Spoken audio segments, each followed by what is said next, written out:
The Conservative MP travelled to Brussels on Monday with the Commons Committee for exiting the EU for discussions with Brussels chiefs.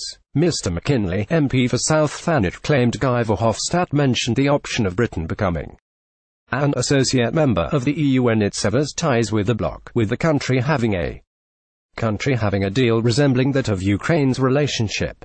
Speaking exclusively to Express.co.uk, Mr Mackinlay warned the UK could be on track for a Brexit in name only. He said, "Well, of course, Guy Verhofstadt has got an important role in bringing the Parliament along."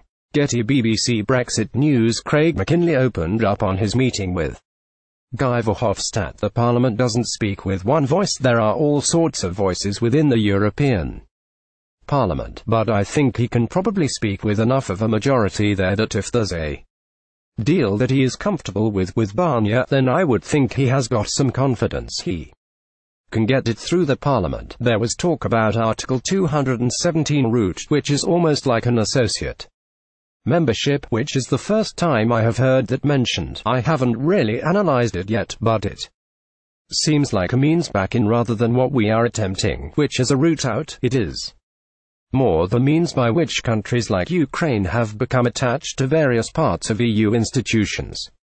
Nothing that I was worried about, and nothing that I took much comfort from. There was nothing new there that we didn't know before. Mr Mackinlay also warned this could risk Britain still being very closely allied to the European Union after Brexit. He said, "I think it comes down to, it's Brexit in name only.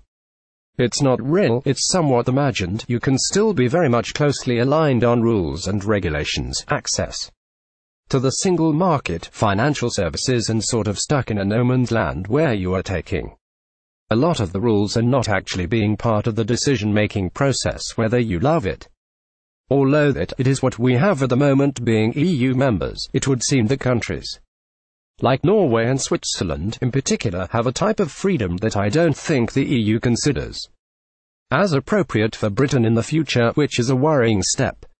It seems like a means back in rather than what we are attempting, which is a route out." Craig Mackinlay. Mr Mackinlay added that he did not feel as if the discussions had moved very far along over the few months and described it as a Groundhog Day. The Conservative MPD claimed the EU has accepted Britain will be leaving the customs union and single market, and there was a lot of talk about the deal Canada currently has with Brussels. Although Mr Mackinlay said the main stumbling block is still trade, and added that the UK and EU are still quite a long way away from any agreement.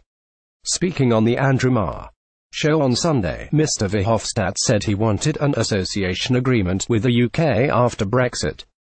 He said, "What we want is the European Parliament is an association agreement, and in this association agreement there will be a free trade deal inside it. We think that the future relationship with Britain needs to be broader than trade and economics." Monday, February 5, 2018. Michel Barnier and David Davis head to Downing Street for lunch meeting after offering the UK a single market agreement and then customs union. Mr Verhofstadt added he would suggest the best option for the UK is an association agreement. He said, "The third is okay, let's look maybe one or another association agreement, but maybe there will be also opposition by the UK government who say, yes, but that implies the role of the European Court of Justice, and we don't like the European Court of Justice. So a lot depends not on the European Union side, but a lot depends on the red lines that are put on the table by the British. An association agreement would include a free trade agreement with the European Union and are used by Brussels to establish relationships with non-EU countries. An association agreement would likely mean the UK was subject to European Court of Justice arbitration. An agreement on goods and services would also require some form of regulatory alignment.